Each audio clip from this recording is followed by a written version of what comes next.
Hi, my name is Adam Robles, and I'm a pastor at Redemption Church in Rutland. And I had some thoughts this morning. I was watching a video from the alt-right specialist extraordinaire Richard Spencer, and I often watch his videos. I think first of all, I like to keep tabs on sort of these identitarian movements. It's just an interest of mine, and also, it's surprising how often Richard Spencer will be very good at identifying a problem, but misinterpreting the reason for the problem. And this video was about gun violence, and he was talking about the gun violence problem in America. I think he's definitely onto something with some of his explanations. He says that there's a sort of a nihilistic sort of despair in America, especially with males, especially with men, young men and middle-aged men. And it leads to sort of these outbursts of violence. And so it's sort of a way where the world is sort of not providing them with the tools to really understand what the meaning of their existence is. And even there are things in the world that sort of work against people, in terms of finding some sort of meaning in their life and understanding what their life is even for.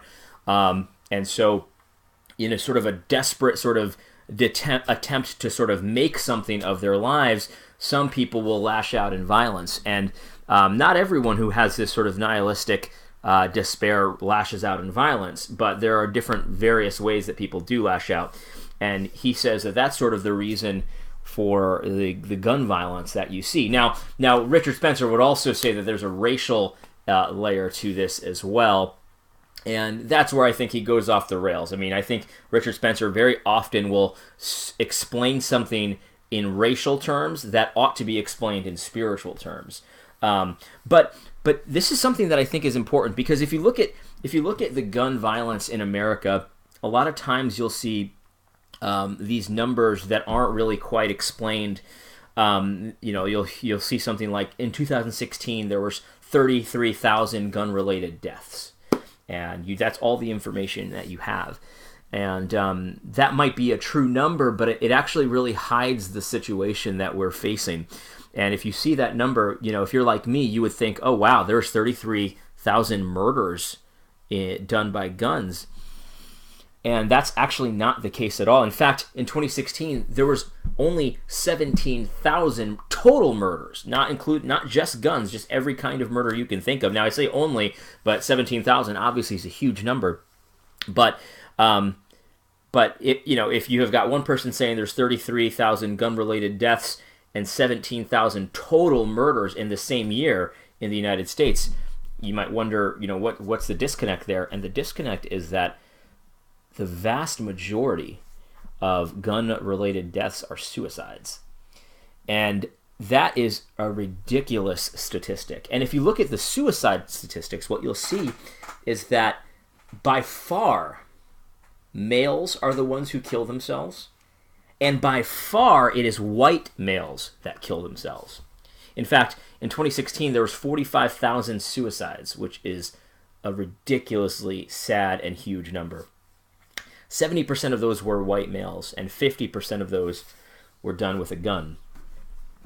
And so I think that Richard Spencer is definitely onto something. The gun violence problem is a matter of sort of this despair that people feel, and overwhelmingly, the despair that is felt in America is white males who are experiencing it. Now, that's not to say that murders and other kinds of violence aren't, though they don't count, they're not part of this nihilistic sort of thing. But that's just the facts. I mean, if you look at the statistics, it's a really sad thing. And so the gun violence problem is a problem of meaning. There's a lack of real substantive meaning in these people's lives. And so, if you tell someone to make their own meaning, you can't be shocked about some people finding a horrendous meaning in their lives. Some of these guys, they're just, one thing you'll notice if you look at the people that perpetrate these mass killings at schools is that, they typically are the people that, when I was in high school, we would identify as losers. They had no friends, or maybe they did have friends, but they were just kind of weirdos who just they couldn't socialize, and they didn't have girlfriends and things like that. And I was one of these kids. I was a weirdo. I didn't have a girlfriend in high school, at least for very long. And a lot of these guys have, their problems, their social anxieties and problems have been treated with psychotropic drugs, and this is another kind of additive to this recipe that we've seen. I mean, when you don't have a spiritual foundation, when you don't have Christ as the one who defines what your life is and what it ought to be and what you ought to do with it, when you face sort of this despair that you don't fit in, you don't have a girlfriend, you don't have any meaning, really, what can the world offer you besides treatment in the form of pharmaceuticals, right? What can the world offer you? And when that doesn't work, then what do you do? See, this is the despair that I think people are feeling, and so the church has something to say about this, but the church has to be willing to get their hands dirty a little bit in order to say it.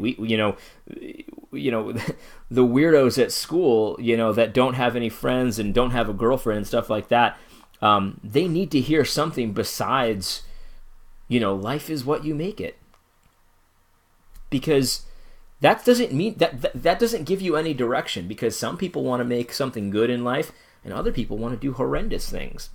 And that's how they'll make a name for themselves. That's been the case for forever, since the dawn of time. This is not a new thing, but it is new. The way it's kind of worked out in the United States is new.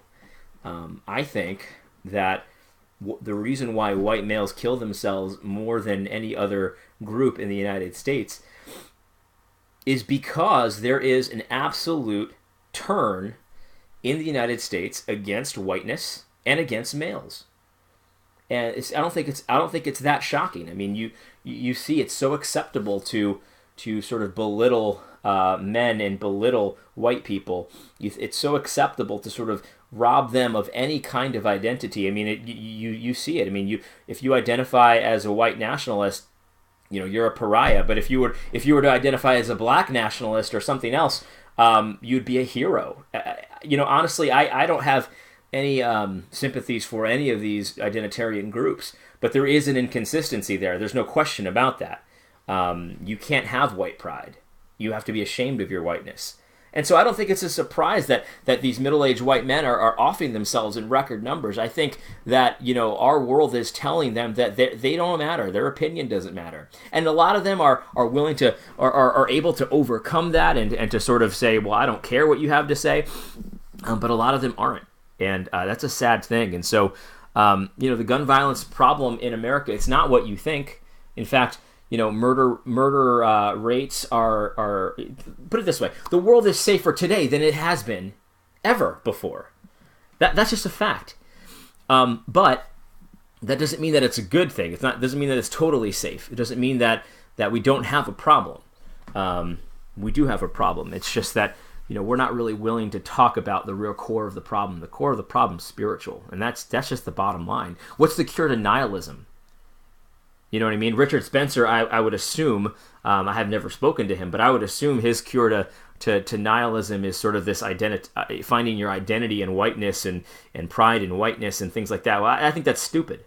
That's the stupidest thing in the world to be proud of. You had no control over your whiteness. You know what I mean? I always think that's so dumb when people, even the Puerto Rican Day Parade, I'm Puerto Rican. I always thought that was the stupidest thing ever because, okay, it's cool to be Puerto Rican. I'm glad I'm Puerto Rican. I like being Puerto Rican. I have no problem with being Puerto Rican, but to be proud of it, it's like I was born this way. Like I had no control. I had no say in the matter. I always thought that was stupid. And so, Richard Spencer's answer to the nihilistic despair that we face is completely ridiculous. But at the same time, we have to have an answer to that. And I think the gospel of Jesus Christ provides the answer to that. And I think that, we can demonstrate that over the course of history. I think we can demonstrate that biblically, which is the most important way.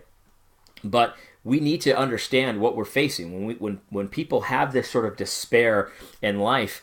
The Bible's answer is, well, you should have that despair if it wasn't for God. Because God provides the meaning. God gives you your life. God tells you what you ought to do with it. God has you here for a purpose. The Bible tells you what that is. But if it wasn't for him, if you don't believe in God, then I understand why you have this despair. It makes sense to have this sort of nihilistic despair if you're not a Christian, if you're not a believer. In fact, that's what the whole book of Ecclesiastes is about. The book of Ecclesiastes says that life is meaningless. Meaningless. Could you imagine? Have you ever imagined that, if you don't know the Bible very well, do you ever imagine that there's ever anything in the Bible that says that life is meaningless? Well, it does. It does. It's meaningless and pointless and vanity, except for the fact that Christ is there. God is there. He exists. He has a mission, and everything that we do here absolutely matters long term. And so anyway, those are just a few thoughts. It's a little bit rambly, I know, but just a few thoughts this morning. God bless. Hope everything's well.